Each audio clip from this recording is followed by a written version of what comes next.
Hey folks, this is Rhykker with a Diablo 3 Season 16 video update to my tier list on the best builds. With patch 2.6.4 bringing so many balance changes, and the Season of Grandeur adding another little twist, predicting the best builds of the season is more challenging than it has been in quite some time. Already I've seen a couple surprises, so we're going to, in this video, give a preliminary update on how the tier list is shaping up.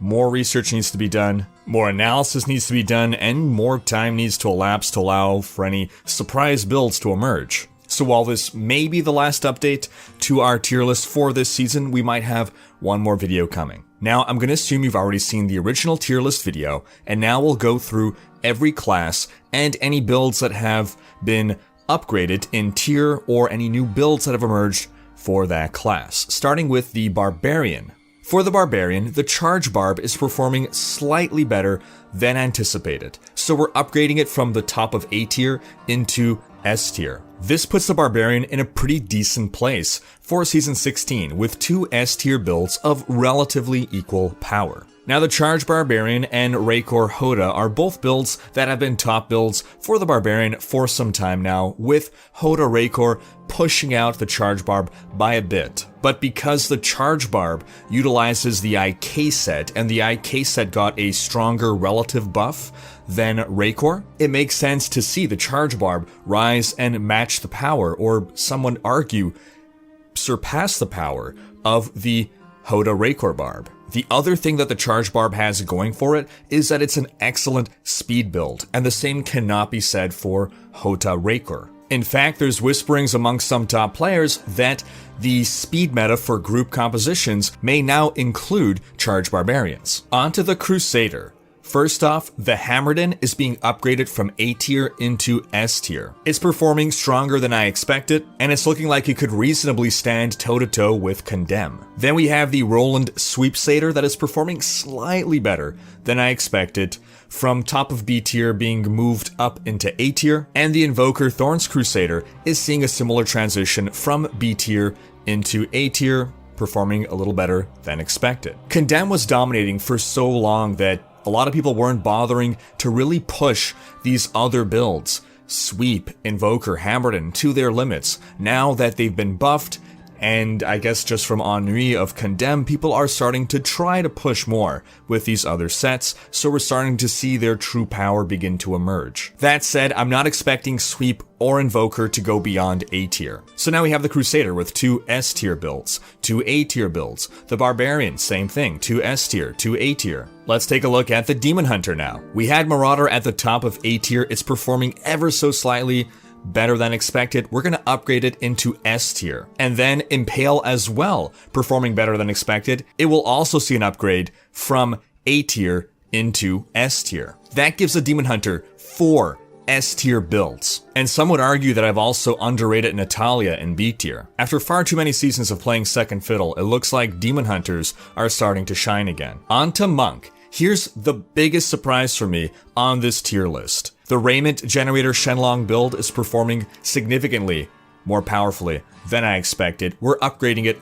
all the way to S tier. Now, one thing that has historically held back this build is how squishy it is. And I thought that would be too big of a hurdle to overcome, that people would not be able to push this build as far as it can go because of that. But time and again, top players have proven that skill, luck, and sheer determination can get past toughness and survivability issues. Plus, with the Season of Grandeur, you're able to work in a survivability item that is a great quality of life feature. Now, we're not quite done with Monk because there is the inclusion of a new build. Legacy of Nightmares, Wave of Light. I was very hesitant to add Legacy of Nightmares builds to my tier list because I just didn't have enough data on how well they performed. It's fine and dandy to run math and compare results of damage against existing builds, but I don't like to include builds on the list based entirely on theory, builds that have not been proven. Well, Legacy of Nightmares Wave of Light has now been proven.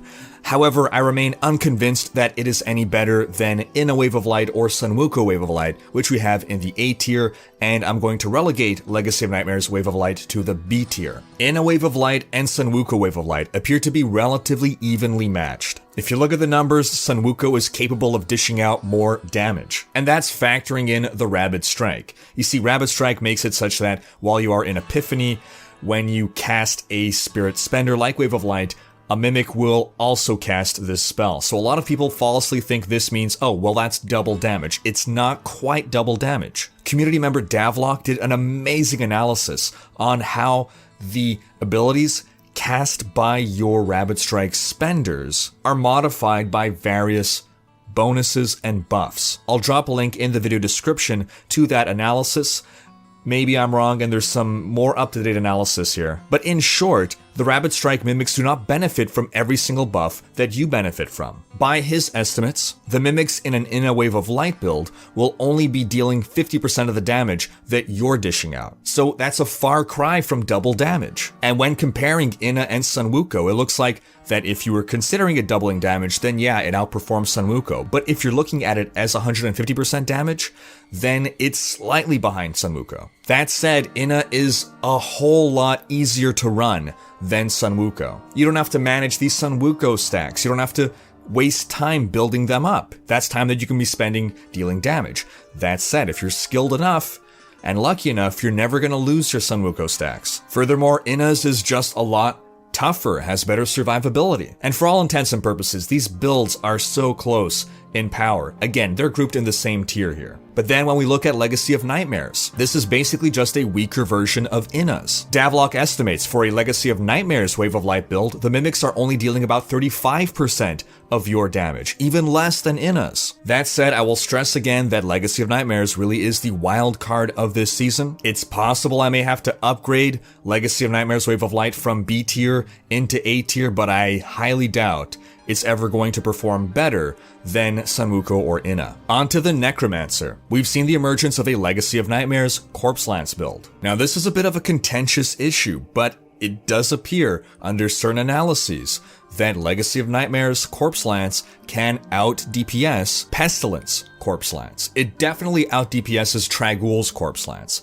We now have 3 different Corpse Lance builds. Trag'Oul's, while still powerful, is the least powerful of the 3. And then there are currently arguments over whether Legacy of Nightmares or Pestilence is the strongest. It does appear that mathematically Legacy of Nightmares does squeeze its way past Pestilence, even with the Pestilence 2-piece bonus shooting out additional Corpse Lances. Because Pestilence is shooting out more Corpse Lances per second, it's able to stack its various bonuses and buffs a lot faster, so it's not 100% clear which of these two will emerge as the superior one for the time being, but at the very least, so far, it does appear that both builds are performing at A tier levels. Lastly, onto the Wizard. Similar situation with Legacy of Nightmares. We've got Legacy of Nightmares versions of the Meteor Shower build plus the Star Pack build that do seem like, mathematically, as though they can outperform the Talrasha variants. It appears that top pushing groups are already starting to use Legacy of Nightmares Meteor Wizards, but they're gonna run a lot squishier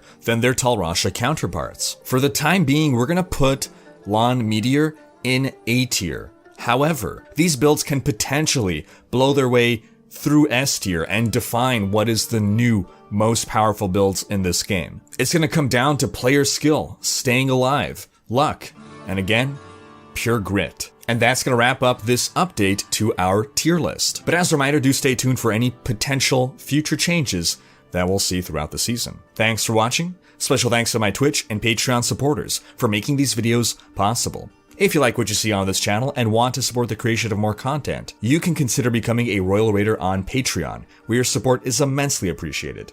We've got a variety of backer rewards, including behind-the-scenes content, monthly virtual hangouts, and more. If you enjoyed this video, please share it, check out these other videos, and subscribe to join Rhykker's Raiders for more Diablo content.